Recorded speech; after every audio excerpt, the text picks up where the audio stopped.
time I'm going to call the special call meeting. This is the budget workshop.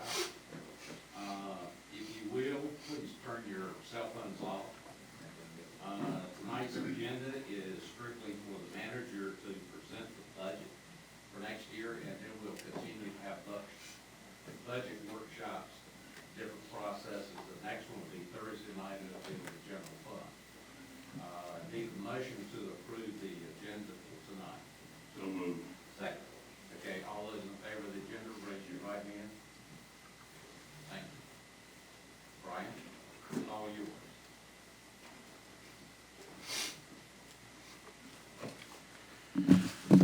Thank you, Mr. Chairman, members of the board. Glad to be in front of you again.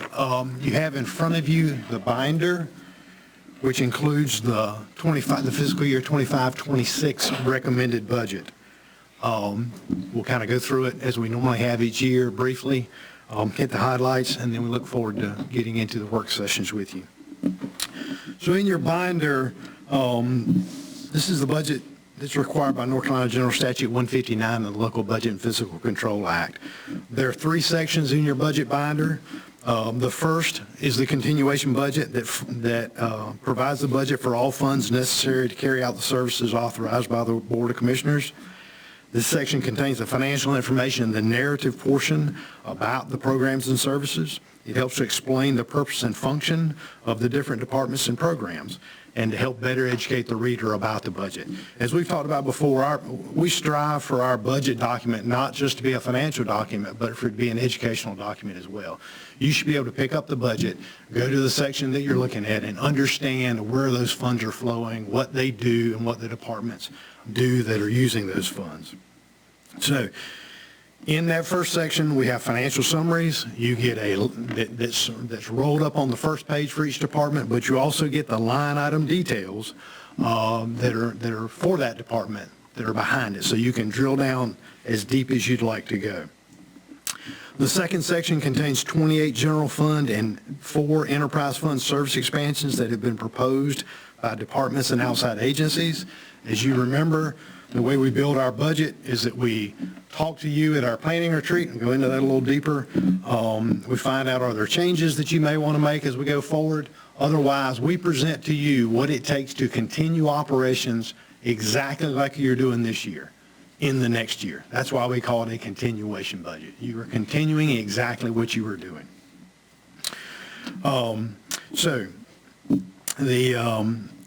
In the service expansion piece, they are new or different programs or activities that change the current level of service to Beaufort County citizens and taxpayers. There are things like department heads requesting additional or new services, or outside agencies that are looking for funding that have not been funded before. And then the third portion of it is your fee manual. That's the last piece of your budget, and that's an opportunity to try to recover some of the cost of services for the direct beneficiaries of the services instead of the general taxpayers. The budget is balanced, and it's prepared in accordance with the policies and procedures outlined in the Local Budget and Fiscal Control Act. So the process, as you all know, our budget is an ongoing process throughout the year, but it officially began on February the 11th, 2025 at your planning retreat. During that planning retreat, board members discussed the current county programs and provided staff with guidance as to what they wish to see in the recommended budget. We sent out budget packets to department heads and outside agencies in mid-February and talked to them about when those needed to be back in. Budget requests were returned to the finance office in mid-March, and then we sat down with department heads. That included the finance officer, the deputy finance officer, and myself, and each of our department heads sat down individually in early April and went through their budgets line item by line item. From that, they were rolled up. Our revenues were the last thing to be addressed. Folks always ask that question. They don't necessarily understand why we begin a budget on the expenditure side instead of on the revenue side. Simply the reason we start our budget on the expenditure side is that's what we know at the time. Revenues come in later. As you know, it's not until mid to late April before we're able to finalize revenues, just because of the way The tax office and the statutes require that people have time to get that information in, especially the businesses on business personal property. So our revenues and expenses were finalized during the first week of May after we went through another full review of revenues, expenditures, and projected fund balance. So tonight is when you have a special meeting to receive the budget. That is required by statute, that there be a formal presentation to the board.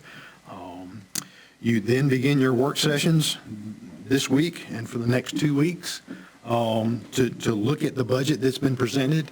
And, you know, we've provided you a budget. At the point that we turn it over to you tonight, it becomes your budget. To where you want to make changes or additions, deletions, however you want to do. And at the end, we'll roll it all up together and provide you a budget ordinance for you to move forward with.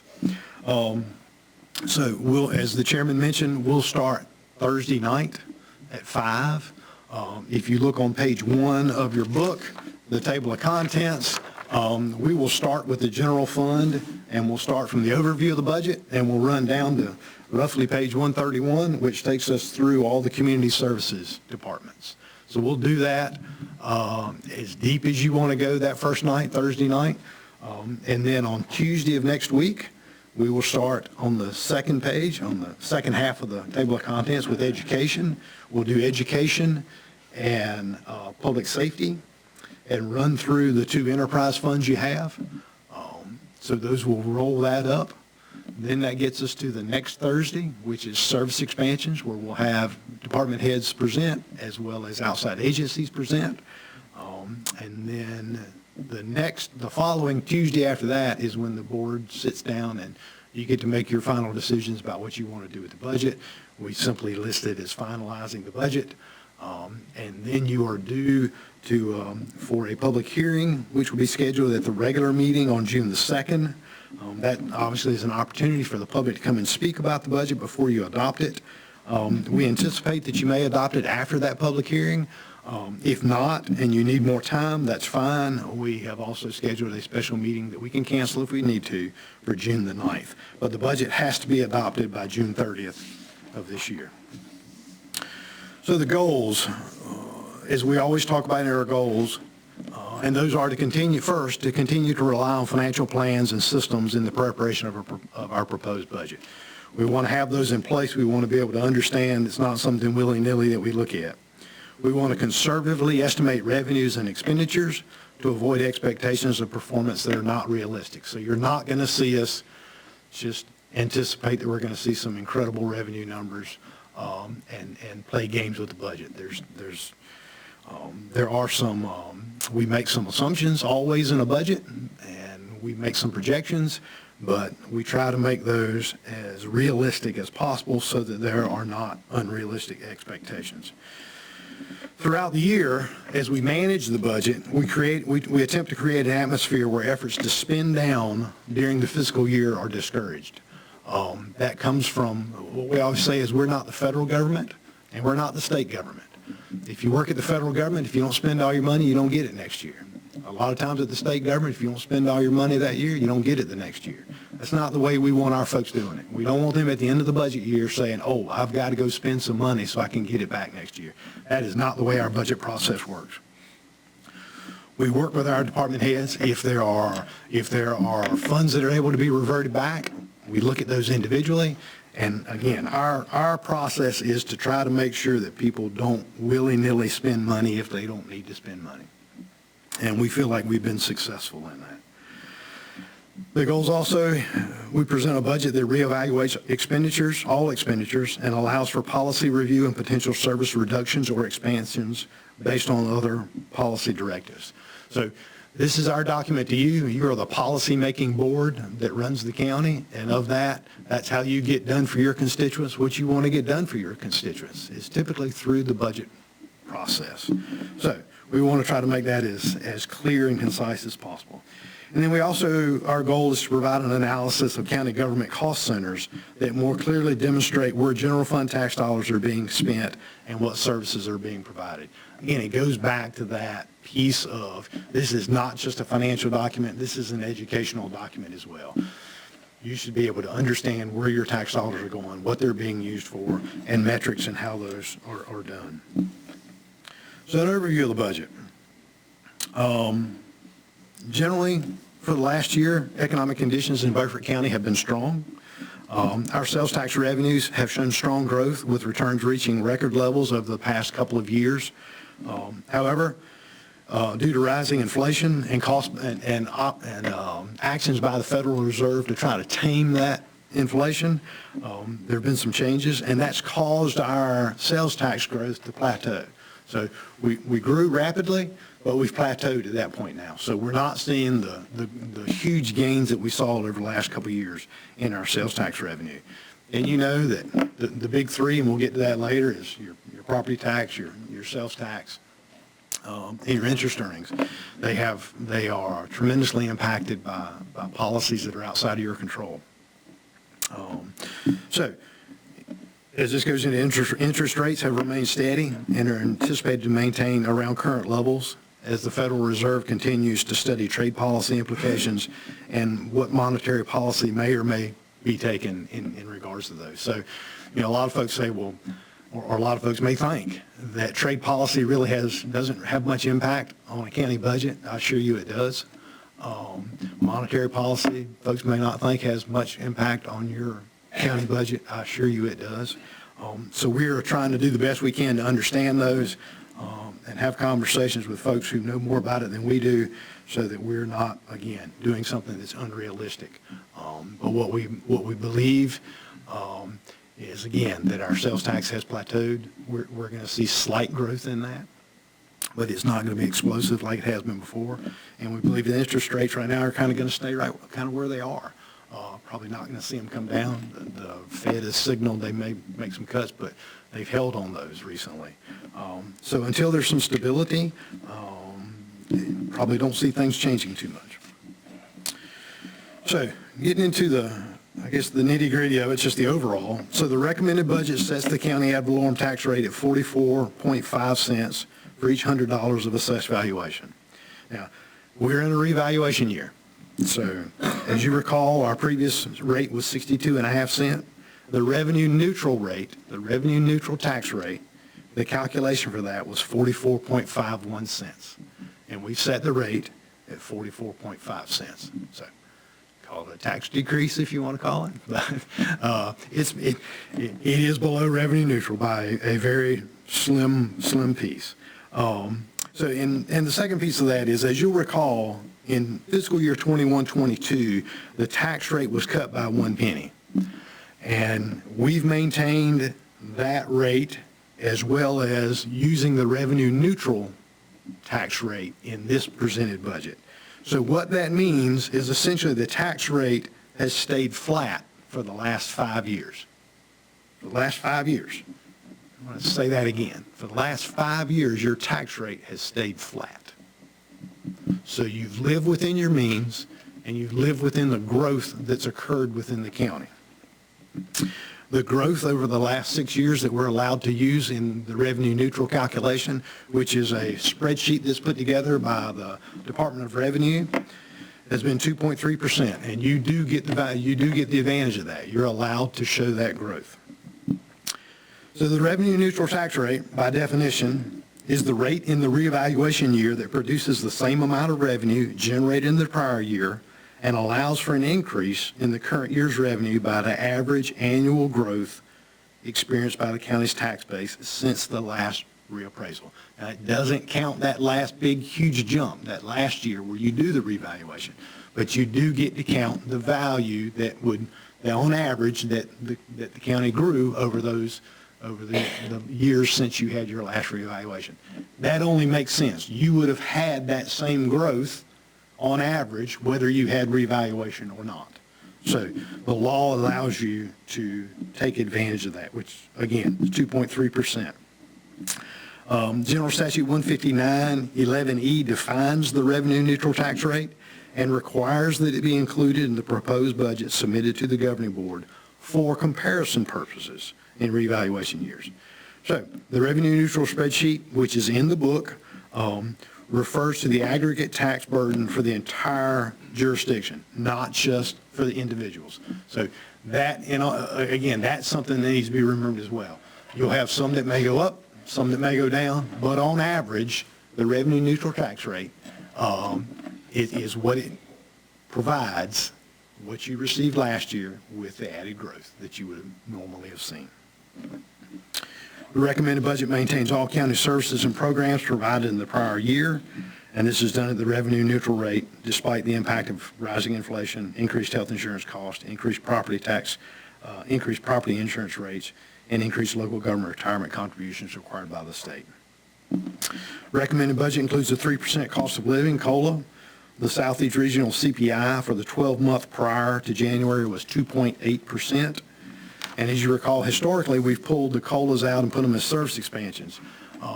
But last year, we modified that because the board has worked very hard over the last several years to strengthen our pay and classification plan for the county by conducting market studies and adjusting rates as needed and maintaining those rates against inflation by including COLAs. This has proved beneficial to us in recruiting and maintaining qualified staff. So we've included that COLA in the recommended budget to continue those efforts. The recommended budget does reduce the total county FTEs by 3, so we're reducing positions in the county, 2 in the general fund and 1 in the water fund. I'm going to a little bit more in detail on that later. The 25-26 recommended budget is $76.9 million. It's 1.6% greater than the original 24-25 budget. 1.6%. CPI was 2.7, 2.8. So you're living within your means. The recommended budget maintains the K-12 public school system funding level from the prior years at $18.46 million. The school system is projecting a $1.76 million local fund savings from the closure of Snowden Elementary School. The recommended budget leaves those local savings with the school system to be used in support of current operations. The budget recommends funding, reduces funding for the community college, $128,039 due to prior year one-time funding, but it does meet the 25-26 funding request by the college. The recommended budget continues to fund the CIP with 1 cent of projected property tax revenue. That was established by this board in the fiscal year 19-20 budget. 1 penny is projected to produce $931,873 for capital improvement projects. $233,300 is recommended for new projects, while the remaining $698,573 is recommended to be transferred to the capital fund balance until prior year projects are called up. We're still trying to catch up on some of those projects that we have underway, and it doesn't make sense for us to put more on the books until we're able to catch up with those. So there are a few that we need to get done. You'll see those in the budget, in the budget document, but the rest of it is recommended to go into the reserve fund, and we can always bring those back to you. If we get caught up, we can always bring those back to you mid-year. The recommended budget adjusts prior year EMS and fire district tax rates in all districts except the Richland Fire and Rescue District.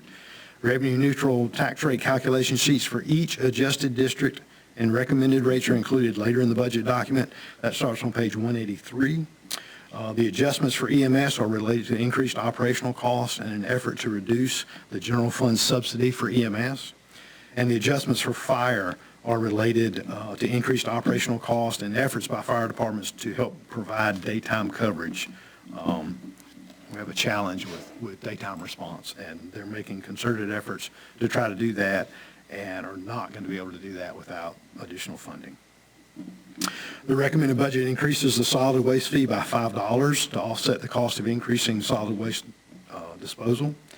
That's a 2.7% increase from last year, but it's below the 2.8% CPI. Recommended budget increases water rates by 3% due to inflationary pressures, and rates across all districts are equal. The recommended budget maintains the administrative charges to enterprise funds to help offset the cost of the general fund for providing services to the enterprise fund. Those administrative charges are based on a per fee unit specific to the services provided by the enterprise funds. So the reason we do that is you have folks, positions in the county that are paid for using general tax dollars, but they provide services to the enterprise funds.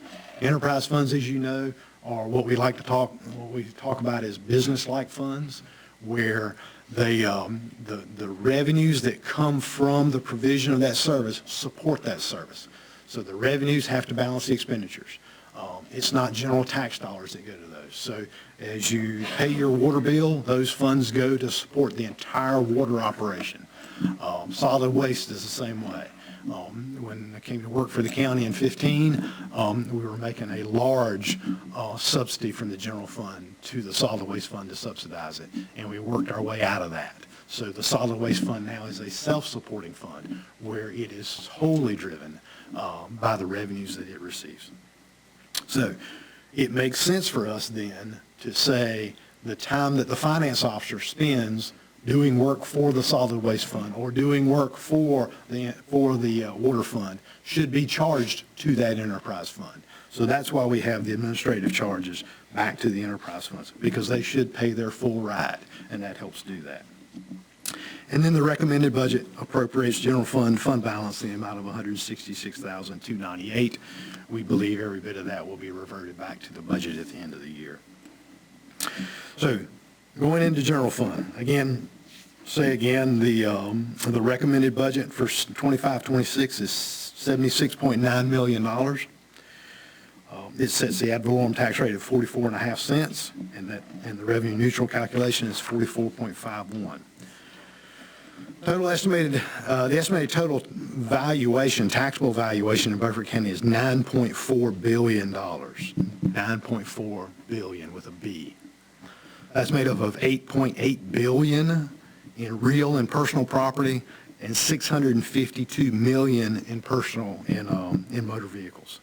Collections for real property are assumed at 98.43% and at 100% for motor vehicles. Y'all know the tax and tag program that got in place many years ago, so you have to pay your vehicle taxes before you can get your tags. So that essentially allows us to show that at 100%. Our real and personal collection rate is down 0.18% from the prior audited period. The policy or the law from the Local Budget and Fiscal Control Act allows us to use the revenue calculation percentage that was obtained in the fiscal year 23-24 audited rate of 98.43. So we can look back and use what our collection rate, our audited collection rate was for the prior year, but you can't go above that. Again, that's the way they wrote the law, so that you couldn't say you'd collect 100% of your taxes, because you won't collect 100% of your taxes. Estimated total real property valuation in 25-26 is up. You all anticipated that. Approximately 49.54%, or about $2.9 billion from the prior year, but that's due to revaluation. With revaluation, the revenue neutral tax rate is calculated to adjust for that. The total estimated motor vehicle valuation for 25-26 is down approximately 4.4%, or about $30 million from the prior year. Now, so people aren't buying as many new cars as they did prior year. So that's down about $30 million in valuation. You have a chart that shows the historic tax rate and where you were in the first year of revaluation 7 years ago was 61.5. So you are currently on a 7-year valuation, and the board has voted to change that to a 6-year revaluation cycle. So we talk about sales tax. Projected sales tax revenues are down $110,000, or about 0.76% from the prior year. We've conservatively estimated those based on guidance we get from the North Carolina League of Municipalities and the North Carolina Association of County Commissioners. Both of those agencies are great in helping write guidance for all local governments on what they need to anticipate. Sales tax growth over the last few years has plateaued based on the efforts by the Federal Reserve to constrain inflation, and we anticipate that sales tax revenue will decline in the upcoming fiscal year due to current trade policies. But we don't know. That's where things stand right now. if the current tariff policies are where they are, you would anticipate that there would be less folks buying. That's what we guess. And again, it's an educated guess, and we hope that sales tax continues to grow, but we just don't think it's going to grow at what it has been growing. And all the folks who know more about it than we do are telling us the same thing. Intergovernmental revenues are estimated to increase only slightly by about $55,000 from the prior year. That's attributed to an anticipated decrease in state and federal grant funding due to recent federal cuts under the new administration. I think y'all seen that. There have been cuts that have come from the federal government. We've been impacted with some of those from our federal grant side. So we anticipate that coming. Adjustments to the EMS tax revenues help offset some of those losses, but overall we think that that intergovernmental revenue section will be down by about $55,000. Fees, licenses, and other general fund revenues are projected up by almost $500,000. That increase is primarily related to a comprehensive opioid stimulant and substance use program, or COSUP grant, that the health department received. So we have to show that grant coming in as an increase, and then there's some projected increases we anticipate in the EMS billing revenue. So that is why that revenue stream, that revenue center is up. Investment earnings are projected to reach about $2.4 million due to higher interest rates from the Federal Reserve's actions. But again, we just don't know. We anticipate that they will stay flat, but investment earnings performance up or down are going to be driven by policy decisions at the federal level. We talked about the fund balance appropriated of $166,000, and as of June 30th, 2024, the audited unassigned general fund balance was $25.8 million. At the close of 24-25, it's estimated that the unassigned, so once they finish the audit, it's estimated, or once we finish the budget year, it's estimated that the unassigned general fund balance will be $26.7 million, or 35.71% of expenditures. Now that puts the fund balance, the estimated fund balance percentage, within less than 1% of the board's policy on where you want to be. Your policy is 35%, and we're projecting we're going to be at 35.71. So you're within 1% of that. You have a chart that shows where your revenue comes from, the anticipated revenue sources for 25-26. Nothing unusual for you here. Property taxes account for probably about 55% of your revenue stream. Sales and other taxes are about 19%, and then restricted and intergovernmental 17%, and then everything steps down from that. So on the expenditure side, and we do that by cost center, your general government cost centers, and if you look on page, again, on page 1, you have your different costs. We break those out, cost centers that way: general government, human services, community services, education, public safety. That's the way these are broken out as well. So general government cost centers, and we exclude debt service and transfers to other funds.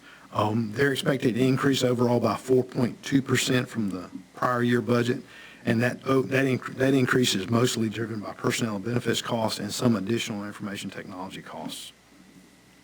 Human services cost centers, expenditures in these cost centers increased overall by 2.5%. Again, that was primarily driven by the behavioral health grant received by the health department. The proposed budget reduces the staffing level at DSS by 2 positions. Those 2 positions are income maintenance workers. They were added by service expansion in the prior year budget. So DSS has come back, evaluated their positions, and said, we don't need these 2 additional positions. So those 2 positions have been recommended for reduction in this year's budget. Community services cost centers, expenditures in these decreased overall by 2.5%, and that's driven by one-time funding in the prior year for several outside agencies and reductions in personnel costs in the Economic Development Department. We had an increase, and that's where we see some of the changes there, mostly because y'all did some one-time funding to outside agencies, and that is where the outside agencies roll up under our community services cost centers. So there was some one-time funding that doesn't come in this year that reduced that a little bit. There was some offset, some reduction in economic development personnel costs, but we did have some increases in our personnel contract with the state of North Carolina with NC State for cooperative extension. In education cost centers, the recommended budget across the overall cost center is down 0.6%. K-12 funding is flat, and the community college is reduced due to one-time prior year funding. Public safety cost centers, they're up about 2.7%, and the driver on that is obviously increased vehicle purchasing costs by the sheriff's office. More than several years ago, we essentially struck an agreement with the sheriff's office that we would fund them to replace 10 vehicles each year out of their fleet. And as the cost of those vehicles has gone up, it increases overall under that cost center. You also have another chart that shows your percentages of where you spend your money. And this is nothing unusual, and it's probably the way you will see it in mostly every other county in North Carolina. Number one is your education. You're spending 30% of your budget on education. Second is human services. You're spending 28% of your budget on human services. And then third is public safety. You're spending 27% of your budget on public safety. And then the remainder, general government 12%, community services 3%. So then as we go into enterprise funds, and we talked about what enterprise funds are. They are funds that are set aside that act in a business-like fashion where their revenues drive their entire budget, and you don't subsidize them with general tax dollars. Under the water fund budget is recommended at just over $9.6 million. That includes a 3% increase in rates from the prior year to deal with inflation pressures, and those rates, as you fixed that 2 or 3 years ago, are uniform across all districts. It continues the 10-year CIP for the entire water system. The board established that in fiscal year 18-19 so that you would have a plan to look at and look out on how you needed to replace capital items within the water fund and plan for those. So we continue that. Expenditures in the amount of $36,000 are recommended for capital. Contingency is funded at $100,000. And in the water fund, we reduced staffing levels in this budget by one position, and that is a meter technician position. And that was a result of the automated meter reading infrastructure project that occurred a few years ago. So we've been able to reduce FTEs because of that. The solid waste fund is recommended at $4.7 million. It increases the solid waste fee by $5, so that'll be a total of $193 to offset the cost of increased solid waste disposal and inflation. Again, that's 2.7% increase, but it's below the 2.8% CPI increase. The program continues to fund the opening of the Republic Services Transfer Station on Flanders Filter Road for 4 hours on the first Saturday of the month to receive waste. The board worked hard on that and went back and forth on where they needed to be with that in an effort to try to help provide that service to citizens. It also continues the administrative fee paid to the general fund for services provided by general fund departments to the solid waste. And then it also continues the proposed solid waste mega sites on the north and south side of the river. That project is funded outside of the annual budget as a special project, and it is on track to continue. So in summary, the recommended budget continues all prior year county provided services and operations and does this while applying the revenue neutral tax rate of 44.5 cents per $100 of valuation.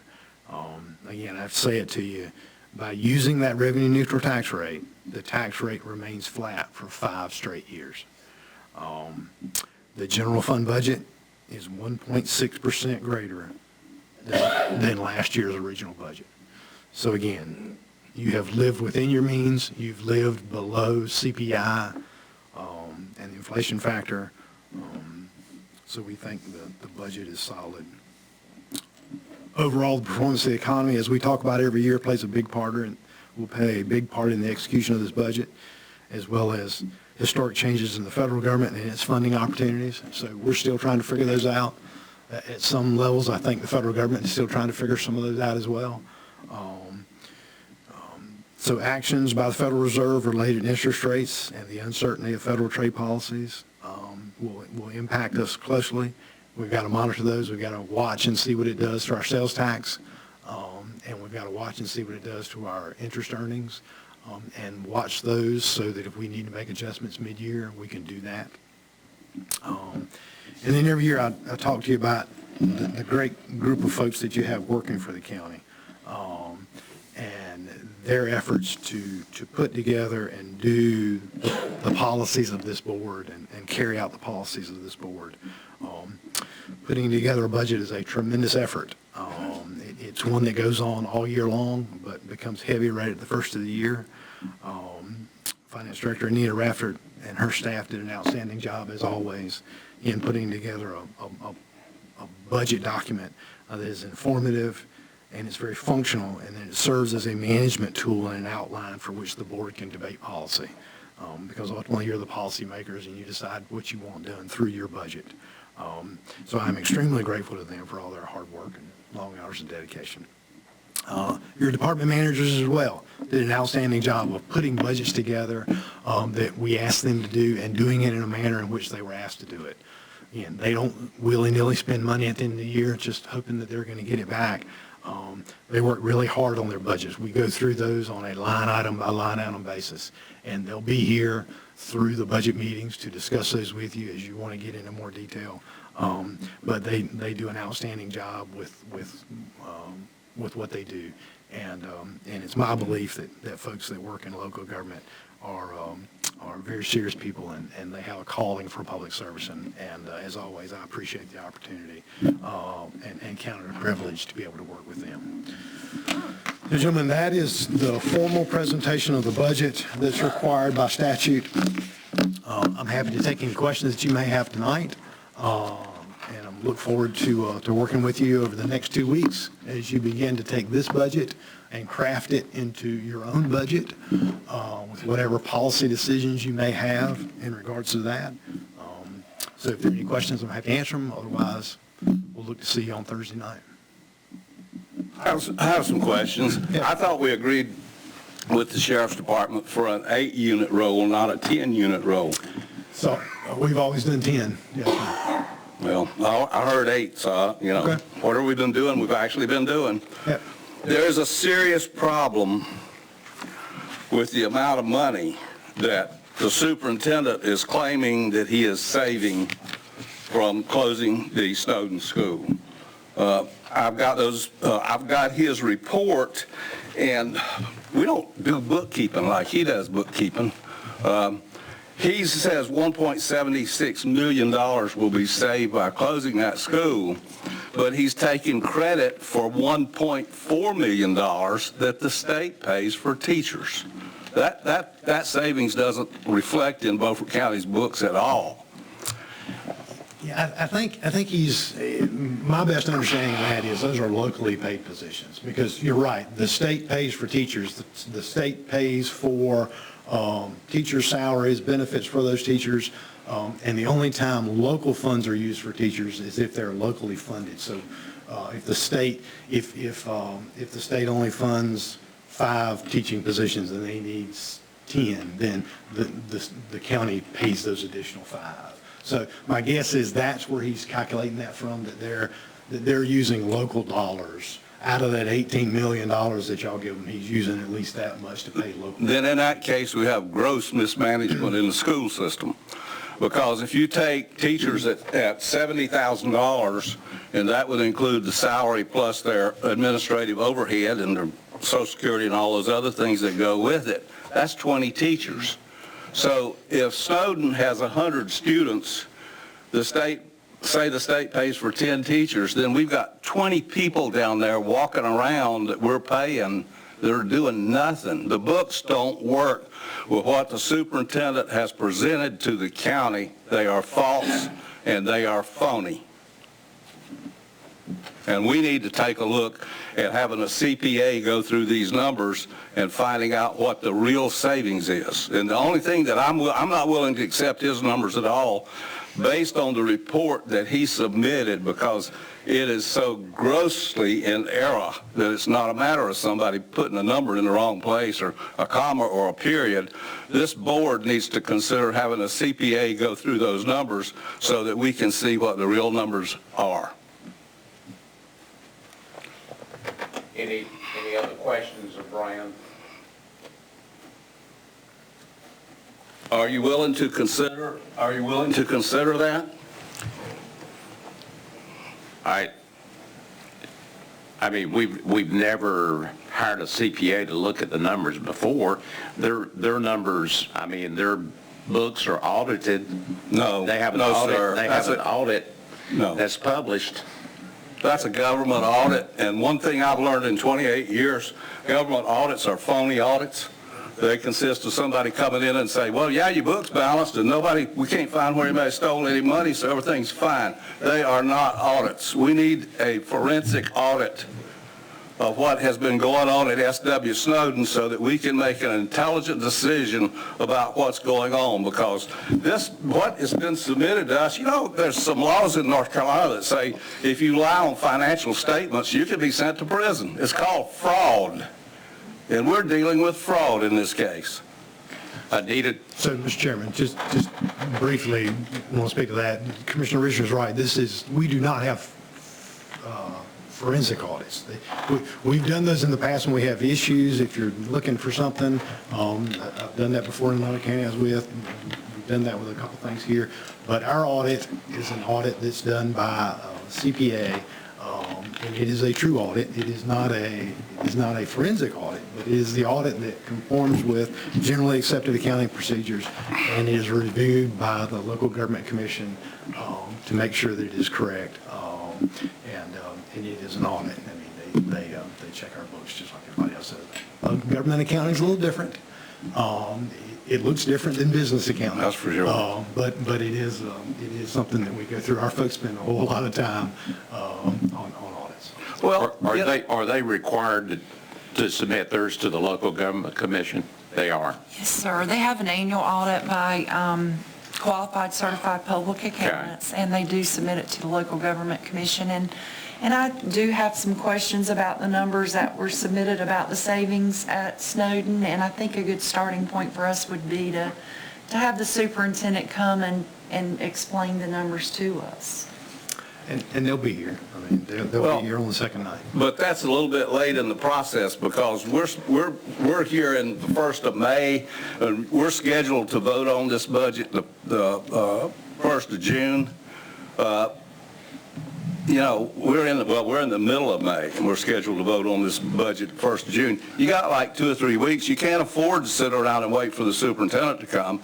The people in Aurora, in this school issue, is so important to the community and to the future of education in Beaufort County that we need to go ahead and get somebody to work on this to get us some real numbers that we can use for evaluation of this process.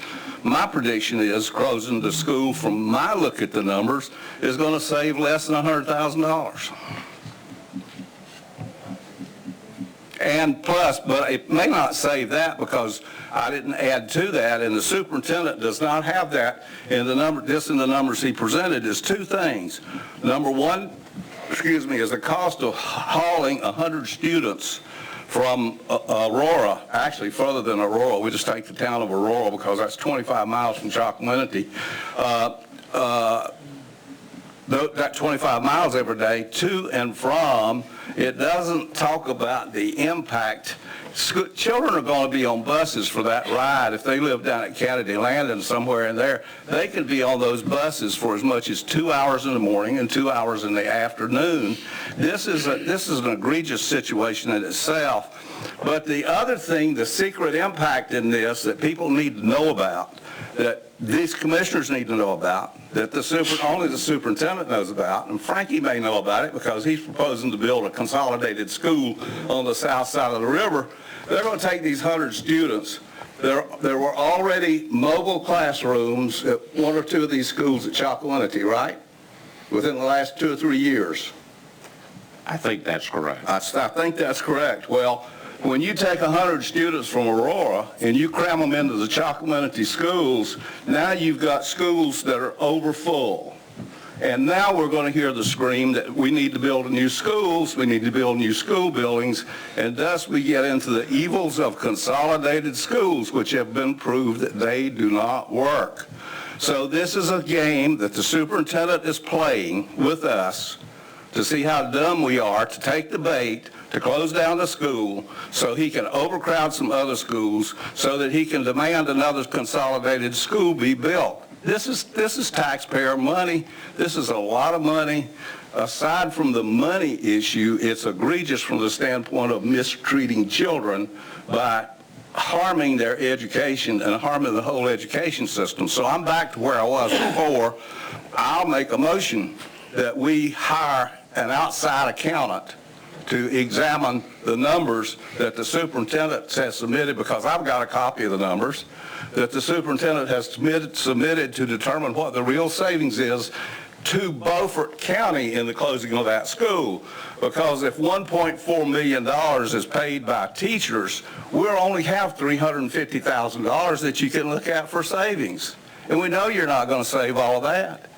So when you take the $100,000 that he may save in closing the school and put it with the $250,000 or $300,000 that it's going to take to haul these students back and forth, it's costing us money to close it down. There's a serious problem here that's not being looked at.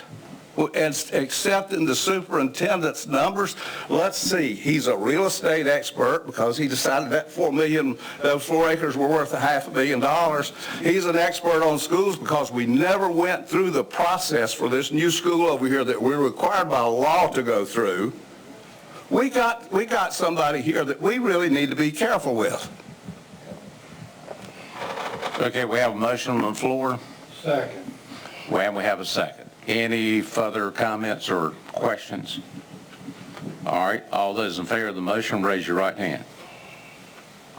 Those opposed? Okay, any other commissioner have a question or comment of Brian? If not, we are going to recess to Thursday night, and that'll start at 5 o'clock, and that's on the general fund. That's May the 15th. I need to tell you, too, that I'll be here for the start of that, but you scheduled a meeting on the night that I asked you not to schedule a meeting on, because I have a club meeting that night, and you did what you always do to both Stan and I. You showed a complete lack of respect by scheduling this meeting for that night. So I'll be here for the beginning of the meeting, but I will not be here for the whole meeting. Thank you. Thank you, Brian. Sure.